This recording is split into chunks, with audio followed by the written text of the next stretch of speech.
আমার মুসলমান বাবাজি, আমার বন্ধুগণ, আর লম্বা করব না রে বাবা, দিলের কানটা লাগায় শুনবেন, কোনো দিকে নজর নাই গো বাবা।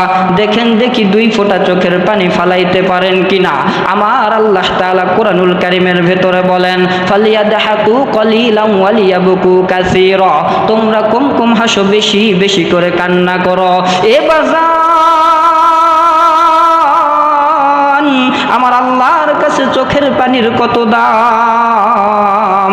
বিশ্ব নবী হাদিস শরীফের ভেতরে জানায় দেয়, যেই আল্লাহর গোলাম কোরআনুল কারীমের মাহফিলে বসিয়া, আমার ঘর মসজিদের ভেতরে বসিয়া একবার সুবহানাল্লাহ বলল, একবার আলহামদুলিল্লাহ বলল, এর সাথে চোখের ভেতরে পানি আনলো, চোখের ভেতর থেকে পানি ফালায়া দিল, এই পানিটা গালের মাঝখান পার হইতে না হইতে আমার আল্লাহ তার জিন্দেগির সমস্ত গুনাহ খাতাগুলোকে মাফ করে